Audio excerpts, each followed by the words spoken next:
नमस्ते दोस्तों। आज के इस वीडियो में मैं आपको ले चलने वाला हूँ एक हाई ऑक्टेन एक्शन जर्नी पर। एक ऐसी कहानी जहाँ लॉयल्टी, बिट्रेड, दोस्ती, ड्यूटी के बीच वॉर शुरू हो जाती है। हाँ, मैं बात कर रहा हूँ ऋतिक रोशन और टाइगर श्रॉफ की ब्लॉकबस्टर फिल्म वॉर की। तो स्क्रीन के साथ जुड़े रहिए क्योंकि आज हम इस एक्सप्लोसिव थ्रिलर को एकदम सिनेमैटिक स्टाइल में डिकोड करने वाले हैं, जैसे आप मेरे साथ खुद फिल्म देख रहे हो। फिल्म की शुरुआत होती है एक धमाकेदार सीन से।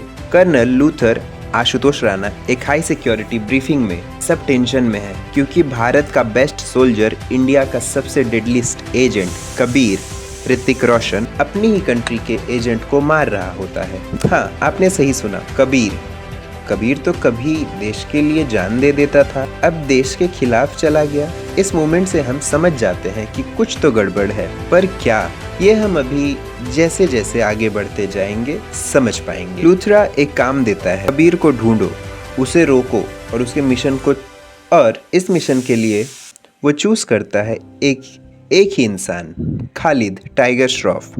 खालिद कबीर का स्टूडेंट है, उसका एडमिरर है, उसका सबसे लॉयल सोल्जर है। कबीर को कोई अच्छे से जानता है तो वो खालिद ही है। यहीं से व्यूअर्स के लिए फिल्म एक इमोशनल पजल बन जाती है। नरेशन में मैं आपको लेकर चलता हूँ फ्लैशबैक में, जहाँ कबीर और खालिद एक ही टीम के पार्ट थे। कबीर परफेक्शनिस्ट, स्मार्ट, काम और स्टाइलिश, और सबसे डेडली है।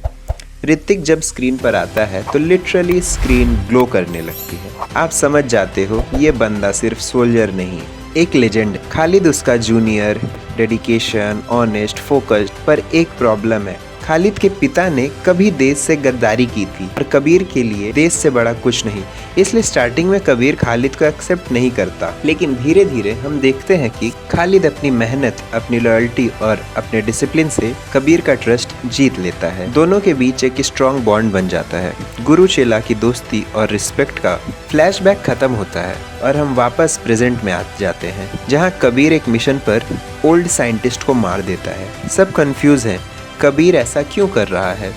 खालिद उसके पीछे लगा रहता है और यहाँ से शुरू होती है फिल्म की असली वॉर। मूवी का हर एक सीन एक चेज, एक फाइट, एक माइंड गेम जैसा लगता है। कबीर हर बार खालिद से एक कदम आगे रहता है, लेकिन हम ऑडियंस भी कंफ्यूज होते जा रहे हैं। कबीर विलन है या कुछ और, आखिर चल क्या रहा है। दोस्तों, जैसे ही स्टोरी आगे बढ़ती है एक बड़ा ट्विस्ट आता है। कबीर विलन नहीं, वो एक्चुअली एक ग्लोबल टेररिस्ट को ट्रैक कर रहा होता है, रिजवान इलियासी, जो इंडिया पर एक मैसिव अटैक करना चाहता है। Kabir secretly under cover mission में होता है, लेकिन आर्मी को इसके बारे में कुछ पता नहीं है, इसलिए सबको लगता है कि कबीर बदल गया है। यहाँ हम मिलते हैं नैना वानी कपूर से, एक सिंपल, स्वीट और नॉर्मल लाइफ जीने वाली लड़की। कबीर का मिशन उसके घर तक आ जाता है। नैना और कबीर के बीच एक सॉफ्ट इमोशनल कनेक्ट होता है। नैना की छोटी बेटी मिनी भी कबीर से बॉन्ड बनाती है और उसका यह कनेक्शन मूवी में थोड़ा वार्म, थोड़ा इमोशनल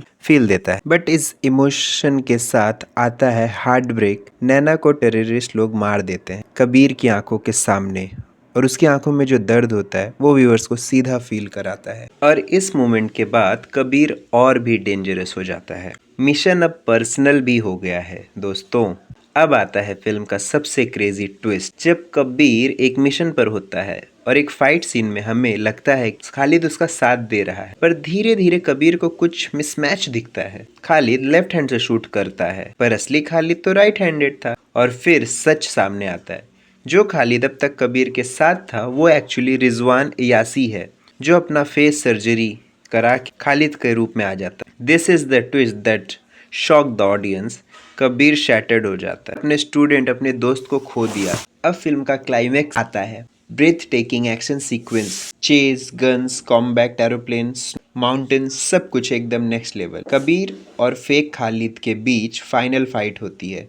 ऋतिक का काम इंटेंसिव वर्सेस टाइगर का डेंजरस एनर्जी, ये सीन लिटरली व्यूवर्स को स्क्रीन से चिपका देता है। और एंड में कबीर देश को बचाता है, मिशन पूरा करता है और फेक खालिद को ख़त्म कर देता है। लेकिन उसके दिल में दर्द होता है असली खालिद के लिए। फिल्म के एंड में कबीर एक फाइल पकड़ता है खालिद की, एक सोल्जर जो देश के लिए मरा, एक चेला जिसे कबीर ने खुद ट्रेन किया था, एक दोस्त वो कभी भूल नहीं पाएगा। वॉर खत्म होती है पर दोस्ती और सेक्रीफाइस की यादें जिंदा रह जाती हैं। अगर आपने वॉर नहीं देखी है तो ये स्टोरी आपको डेफिनेटली इंस्पायर करेगी फिल्म देखने के लिए। सो मिलते हैं अगले संडे ठीक 12 बजे। तब तक के लिए बाय बाय।